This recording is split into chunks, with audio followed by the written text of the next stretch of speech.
గిరిజన అడవుల మధ్య ఒక నాదం పుట్టుకొస్తుంది. అది కేవలం డప్పుల శబ్దం మాత్రమే కాదు.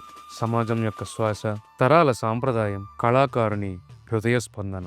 అవే తప్పెటకుళ్ళు.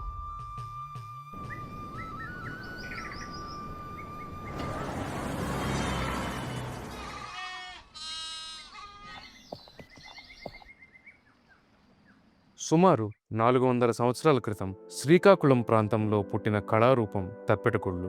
ముఖ్యంగా గొర్రెలు, పశువులను మేపే యాదవులు వర్షాలు కురవక కరువు వచ్చినప్పుడు తమ ఆరాధ్య దేవత అయిన గంగమ్మ కరుణ కోసం ఈ కళారూపాన్ని ప్రదర్శించేవారట.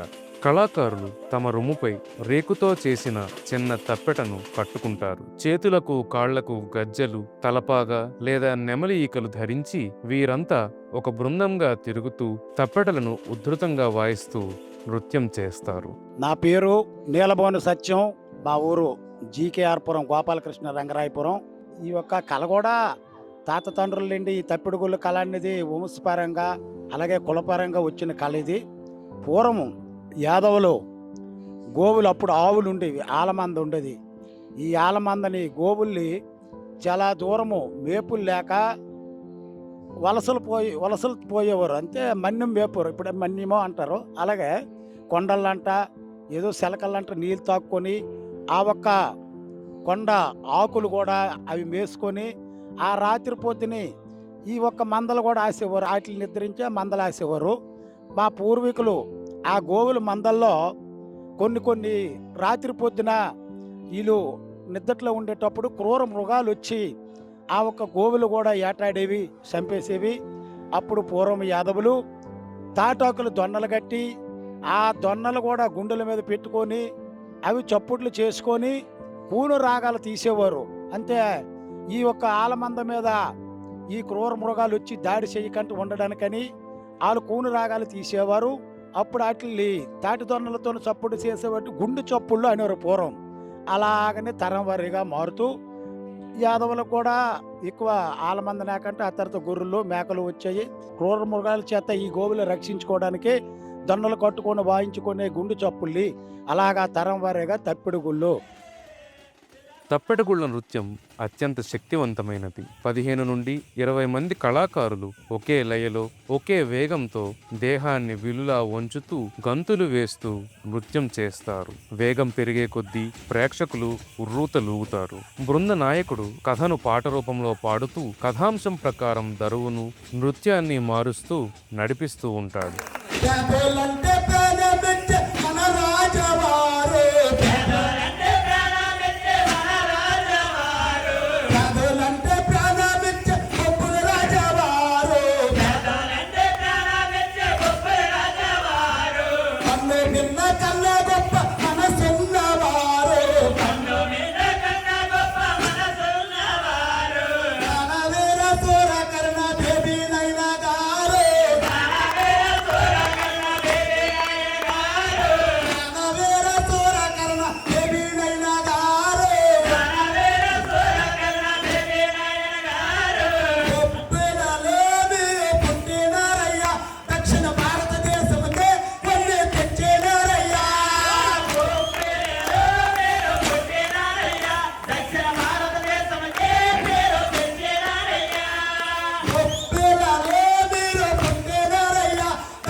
ఒకప్పుడు పండుగలు, జాతరలు, పెళ్లిళ్లలో తప్పనిసరిగా ఉండే ఈ కళ నేడు సరైన ఆదరణ లేక కనుమరుగయ్యే దశకు యాదవులు చేరుకుంది. కూడా ఎక్కువ ఆలమంద నాకంటే ఆ తర్వాత గొర్రెలు, మేకలు వచ్చాయి.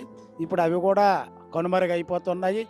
అవి చాలా రోజులు అప్పుడు ఎంత క్రితము వాటికి చాలా జబ్బులు వచ్చి యాదవులు కూడా బ్రతకడానికి తోవలేక ఆ 10-5 వల్ల అయితే బ్రతుకు తెరవలేక వాటిని కూడా అమ్మేసుకొని కొందరు విజయవాడ, హైదరాబాదు, మద్రాసు వలసలు కూడా వెళ్ళిపోయారు. ఎవరో ఉండు 10-5 నిలబెట్టుకుంటున్నారు. కేవలం జానపద ఉత్సవాల గిరిగీతలు చెరిపి తప్పెటగుళ్ళు కళ నేడు ప్రపంచ వేదికకు ఎగబాకింది. సినీ తెరపై దీనికి చోటు దక్కడం కాలం కబలించకుండా కాపాడుకున్న ఆత్మకు దొరికిన విజయం. రామ్ చరణ్ నటించే రంగస్థలం సినిమాలో నారాయణ శ్రీమన్నారాయణ పాట పాడాను. అలాగే మన నాని నాగార్జున తీసే దేవదాసులో లకలకమేకర లంబోదర్ అనే పాట దగ్గర కూడా మా ప్రదర్శన ఇవ్వడం జరిగింది. అలాగే ఆర్ నారాయణమూర్తి గారి అన్నదాత సుఖీభావ సినిమాలో కూడా ప్రదర్శన ఇచ్చాము. ఇప్పుడు మళ్ళీ కొత్తగా మన గోపిచంద్ గారు తీసిన సినిమాలను కూడా ఒక 10 రోజులు మేము షూటింగ్లో పాల్గొనడం జరిగింది. ఈ మాధ్యమం అందించిన తాత్కాలిక ఆర్థిక ఊతం కళాకారుల కుటుంబాలలో వెలుగు నింపింది. అత్యంత శక్తివంతమైన ఈ ప్రచారం మన కళా వారసత్వం యొక్క గొప్పదనాన్ని దేశానికి, విదేశాలకు చాటి చెప్పి ఈ కళలకు అమూల్యమైన జాతీయ గుర్తింపును ఆర్జించి పెట్టింది.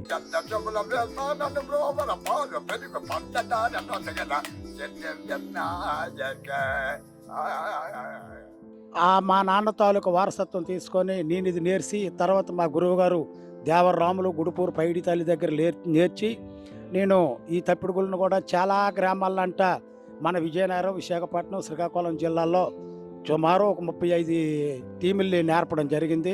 తప్పెటగుళ్ళు తరాలుగా సంక్రమించిన ధైర్యం, పోరాటం యొక్క ప్రతీక. కష్టాల కడలిలోనూ తమ లయను పోగొట్టుకోని ఈ కళాకారులు ఈనాటి ఆధునిక ప్రపంచంలోనూ తమ స్థానాన్ని నిలబెట్టుకునేందుకు ప్రయత్నిస్తున్నారు. సినిమా వంటి కొత్త వేదికలు వారికి తాత్కాలిక భరోసా మాత్రమే కాదు, ఈ అపురూప కళకు జాతీయ, అంతర్జాతీయ స్థాయిల్లో గుర్తింపు తెచ్చే కొత్త ఆశకు సంకేతం.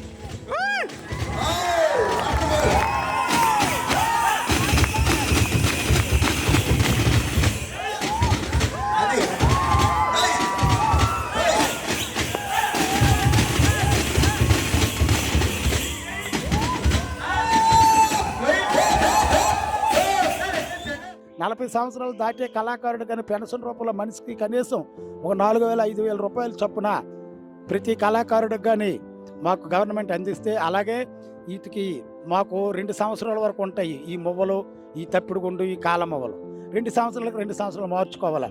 ఒక గుండు అన్నిసార్లు ఉండదు, ఒక 2-3 ప్రదర్శనలకి ఒక తప్పిడి గుండు ఉంటుంది. ఈ మెటీరియల్కి గవర్నమెంట్ తరపున పోనీ కనీసం ఒక 2 సంవత్సరాలు మార్చిన ఒక 5 సంవత్సరాలు కూడా ఈ కళాకారులకి మెటీరియల్ తరపున మాకు కానీ గవర్నమెంట్ అందిస్తే ఈ కళను బ్రతికించుకోవడానికి మాకు అవకాశం ఉంటుంది. దీన్ని చూసి మరి కొందరు వచ్చి ఇది నేర్చుకొని ఈ కళను నిలబెట్టడానికి అవకాశం ఉంటుంది. ఈ తరానికి మనం అందించగలిగే అత్యుత్తమ సంపద మన మూలాలను, మన సంస్కృతిని తెలియజేసే కళా వారసత్వమే. రేపటి తరానికి ఈ కళా వైభవాన్ని అందించాల్సిన బాధ్యత కేవలం ప్రభుత్వాలకు, కళాకారుల కుటుంబాలకు చెందింది కాదు. ఇది తెలుగు జాతి వారసత్వాన్ని ప్రేమించే మనందరి బాధ్యత. కళాకారులను గౌరవించి వారి కళలను ప్రోత్సహించడం ద్వారానే మనం ఈ సంస్కృతిని రక్షించుకోగలం. తప్పెటగుళ్ళు ఒక చరిత్ర, ఒక జీవన రాగం. ఈ రాగం శాశ్వతం.